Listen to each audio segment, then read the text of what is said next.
causes of deforestation and habitat loss in Malaysia. One of the biggest causes of deforestation in Malaysia is agricultural expansion, especially for oil palm plantation. States like Pahang, Johor and Sabah have seen large areas of forest cleared for this plantation, which drastically reduce biodiversity. Another method contributing to deforestation is slash and burn farming, which is widely practiced in rural areas. While cost-effective, it destroys habitats, depletes soil quality and pollutes the air. Next is logging, which has two main contributors. First, commercial logging targets valuable hardwoods like Meranti and teak, especially in Sarawak and Sabah. Second, illegal logging worsens the problem, as weak enforcement of environment allows unauthorized activities to continue.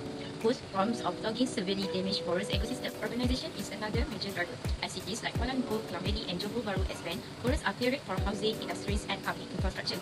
In action, large projects such as highways and dams fragment habitats, making it harder for wildlife to migrate and access resources. Mining activities also plays a role. For example, bauxite mining in Pahang and tin mining in Perak requires significant forest clearing. These activities not only destroy ecosystem but also pollute nearby soil and water sources, affecting both wildlife and human communities. Forest fires are a serious issue, particularly in Sabah and Sarawak. Many of these fires are intentionally set to clear land for agriculture, but they often spread uncontrollably during dry seasons or El Nino events. This destroys forests, releases carbon dioxide, and endangers biodiversity. Monoculture plantation, such as those for oil palm and rubber, replace diverse rainforests with single crop system. This reduces ecological diversity, disrupts services like pollination and water cycling, and provides limited support for wildlife. Between 1973 and 2050, the country lost 29.4% of its forests, putting many species at risk of extinction. In addition, deforestation has worsened flash flood and landslide in Kelantan and Pahang. Moreover, turning forests into oil palm plantation has contributed to climate change. Removing forests release carbon dioxide and burning them adds more greenhouse gases. Intensive farming also causes soil pollution and water contamination, further harming the environment. Deforestation and habitat loss also threaten species like the Malayan tiger, Borneo orangutan, and Asian elephant. Habitat fragmentation makes it harder for wildlife to find food, shelter, and breeding areas. For example, the Borneo orangutan population in Sabah has dropped to fewer than 105,000. For indigenous groups, they depend on forests for food, livelihood, and cultural tradition. However, deforestation from logging and plantation expansion has forced them to leave their ancestral land, disrupting their way of life. Timber and palm oil industry are important to Malaysian economy but cause long-term problem. Deforestation deplete resources, cause oil erosion and harm agriculture. Furthermore, open burning used to clear land for agriculture release harmful pollutants that reduce air quality. This contributes to the annual haze crisis, causing respiratory and other health problems in Malaysia, worsening public health issues. And lastly, habitat loss forced animals like elephants to move closer to human settlement for food and shelters. This raises the risk of human-wildlife conflict, leading to crop damage, property destruction, and potential injuries or loss of life for both human and animals. 11th Law and Policies. Various important laws and policies have been initiated in Malaysia for the protection of forests and wildlife, which help in overcoming deforestation and habitat loss and promote sustainable environmental practices. The National Forestry Act 1984 Act 313 is a major law related to forest management. It focuses on the use of forests sustainably, controls logging, and guides reforestation and afforestation. This law ensures that forests are managed properly and protected from overuse. Forest Department Malaysia 2023. The Environmental Quality Act 1974 Act 127 is another important law that help manage deforestation and environmental effect. This law regulates pollution in all sectors, including when forests are cleared for farming. It aims to reduce the damage caused by deforestation, especially to air and water quality, and includes rules for waste disposal and land management. Department of Environment Malaysia 2022. This law work in conjunction with others to mitigate negative impact on soil erosion, water pollution, and loss of biodiversity. Under Act 716, the Wildlife Conservation Act 2010 draws more emphasis on the protection of wildlife and its habitats. This prevents habitat loss from illegal logging and land compensation to agriculture. In addition, it enacted an establishment of protected areas like sanctuaries and reserves to provide protection for endangered species. It puts a fund on those who destroy wildlife and also ensure the restoration and curation of corridor can be connected to fragmenting ecosystem. At the state level, Sarawak and Sabah have specific rules to manage their forests. The Sarawak Forestry Ordinance 1995 and Sabah Forestry Enhancement 1968 have regulated logging to preserve forests and protect wildlife.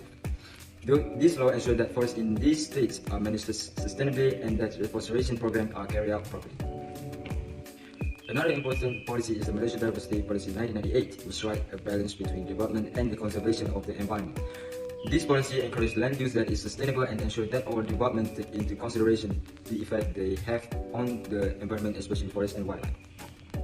The National Policy on Climate Change 2009 identified the role of forests in mitigating climate change through their function as carbon sinks. This policy encourages forest protection and sustainable land management to help reduce carbon emission and support climate resilience. It also advocates for reforestation and afforestation as part of Malaysia's efforts to fight climate change. Malaysia has thus put in place a sound legal and policy framework that balances conservation and habitat laws with the need for sustainable development. Malaysia seeks to prevent further environmental damage and conserve its natural resources for future generations through the enforcement of these laws, better land use, and protection of biodiversity. Success depends on effective enforcement and cooperation for all stakeholders. Thank you. Now, I would like to talk about the effectiveness, law, or policy to address deforestation and habitat loss. First, National Forestry Act 1984. This act plays a crucial role in the sustainable use of forests, controlling logging activities, and promoting reforestation and afforestation. It provides essential guidelines for forest management and protection to prevent the overexploitation of natural resources. However, challenges such as illegal logging and conflict between land use and conservation continue to hinder the full implementation of the act, making it less effective.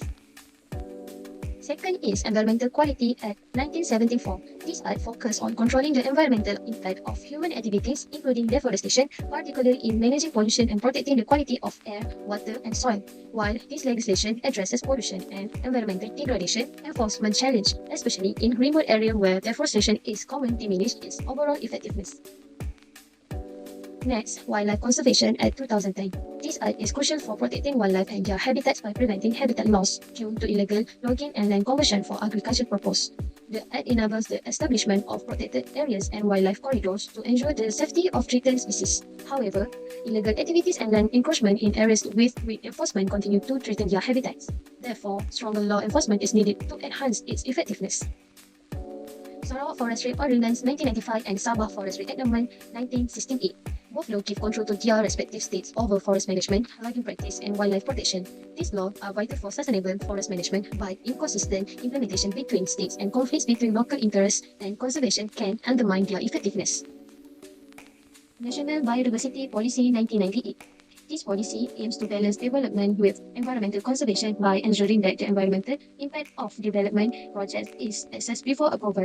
However, its success depends on project monitoring and holding developers accountable for any violations, which is often inconsistent. Lastly, National Policy on Climate Change 2009. This policy recognized the role of forests in mitigating climate change through their carbon sink functions and encouraged reforestation and afforestation. Although this policy aligns with global environmental objectives, its success is limited by challenges such as funding shortage and resistance to change.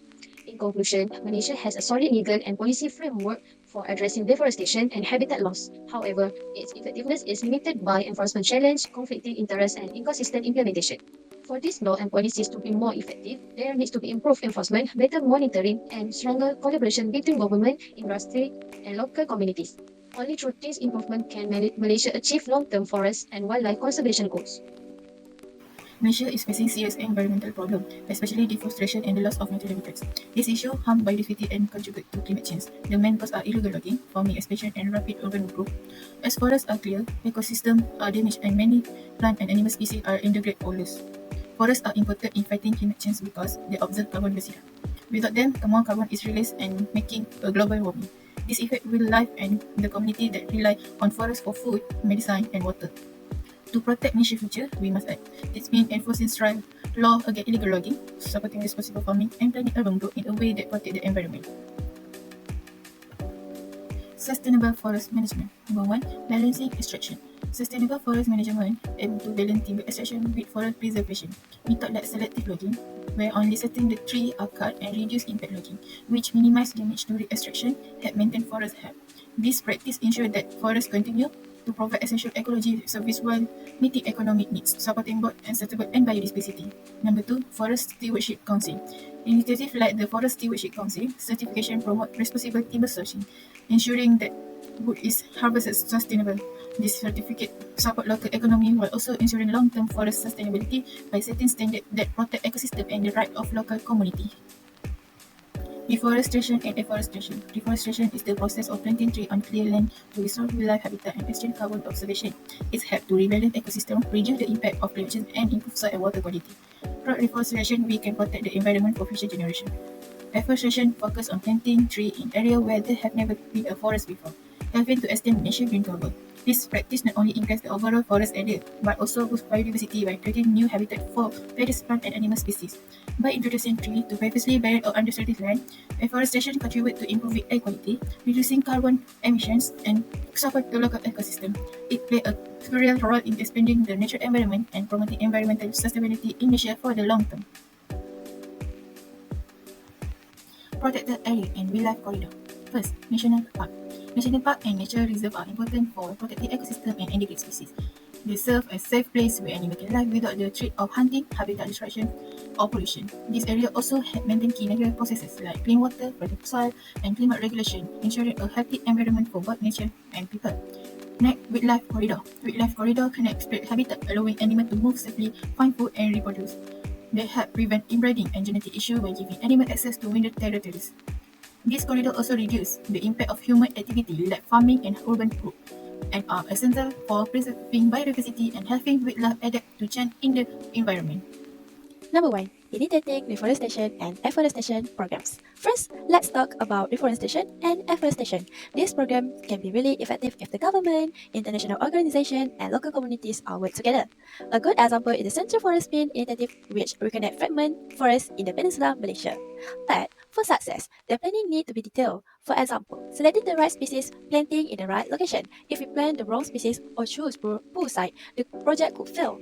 In the long run, these programs are really beneficial. They help absorb carbon, improve soil quality, and restore ecosystem. Forests also support biodiversity, providing habitats for animals like the Malayan tiger and Bornean orangutan. Well-managed forests provide services like water, regulation, and help prevent erosion. However, there are challenges. The upfront cost of planting and maintaining forests are high, especially in degraded lands. Another issue is land conflict when people want to use land for agriculture or development. There is also the risk of monoculture plantation which lack biodiversity. One way to address this challenge is through a government incentive, like subsidies or carbon credits. Involving local communities such as Orang Asli can also make this program more sustainable. A great example is the Herd of Borneo initiative, which show how cross-border collaboration can restore land. Next, let's look at sustainable land use practice. These include agroforestry, crop rotation, and no-till farming, which are very feasible in Malaysia.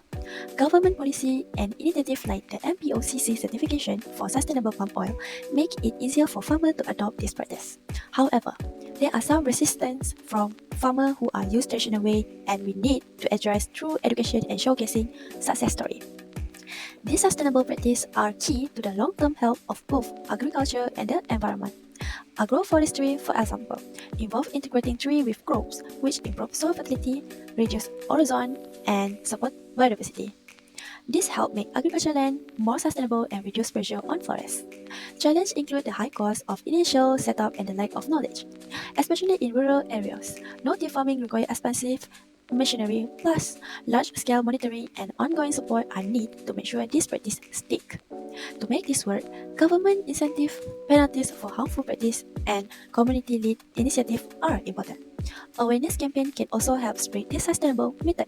A great example is the Corridor region in Brazil, where agroforestry systems have helped reduce the deforestation while maintaining agricultural productivity. Finally, we need to talk about strengthening environmental law. The good news is this is possible if there is political will and enough funding. New technologies like satellite monitoring and drone can help track illegal deforestation activities. Strong leadership is key to ensuring that these laws are applied effectively and long-term. Environmental laws are essential for protecting Malaysian forests. They regulate activities like illegal logging, which help maintain biodiversity and prevent further environment damage. Over time, industry can adapt to greener practice, making Malaysia's natural resource more sustainable. But there are challenges. Corruption, weak governance, and economic pressure from industry make it harder to enforce these laws. Also, monitoring remote areas are difficult, which allow illegal activity to go unnoticed. To overcome this challenge, we need transparent monitoring system and better protection for whistleblowers. Local communities can play a big role in monitoring activities, especially in remote areas. International cooperation can also provide extra resources and expertise to make enforcement more effective. A great example of this is Ecuador Social Bosco programs, which offer financial incentives to landowners who conserve their forests. This program that help reduce deforestation, local communities, and forest management.